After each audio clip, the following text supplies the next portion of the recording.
મહીસાગરના PI બાદ હવે PSI પણ વિવાદમાં આવ્યા છે। ત્યારે કારમાં સીટ બેલ્ટ ન બાંધતા ઢોરમાર માર્યાનો આરોપ થયો છે। ટીટવાસના મહિલા પીએસઆઈ ચૌધરી સામે આરોપ લાગ્યા છે। મોહનભાઈ પગી નામના આધેડને માર માર્યાનો દાવો થઈ રહ્યો છે। આધેડને બેફામ માર માર્યાના ફોટો પણ વાયરલ થયા છે। ન્યાય નહીં મળે તો સમાજની ઉગ્ર આંદોલનની ચીમકી છે। સમાજે હવે ચીમકી ઉચ્ચારી છે ઉગ્ર આંદોલનની। અને વાંક માત્ર એટલો હતો આ જે વ્યક્તિને માર મારવામાં આવ્યો તેનો કે તેણે કારમાં સીટ બેલ્ટ નહોતો પહેર્યો।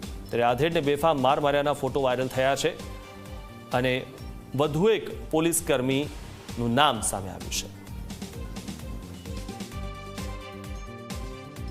એ ડીંટવાસ તરફથી અહીં પોંડરવાડા તરફ આવતા હતા। એ ટાઈમે ગાડીમાં એમણે સીટ બેલ્ટ નહોતો લગાવેલો।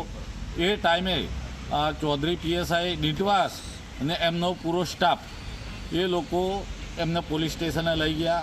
ત્યાર પછી એમને પૂછપાછ કરી તો એમણે કહ્યું એમનો ખાલી ની જેવી બાબતનો સીટ બેલ્ટ નહોતું લગાવેલું એ બાબતમાં એમને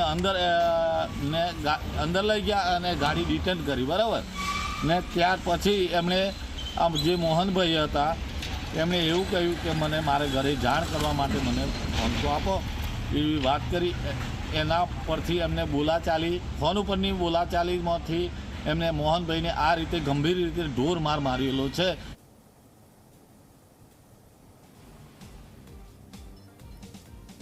તો બંને જે દ્રશ્યો છે તે બંને દ્રશ્યોમાં એક પીઆઈ છે, બીજા પીએસઆઈ છે કે જે આ રીતે લોકોને ઢોર માર માર્યાના વાંકમાં સામે આવ્યા છે અને તેમના પર આરોપો લાગ્યા છે।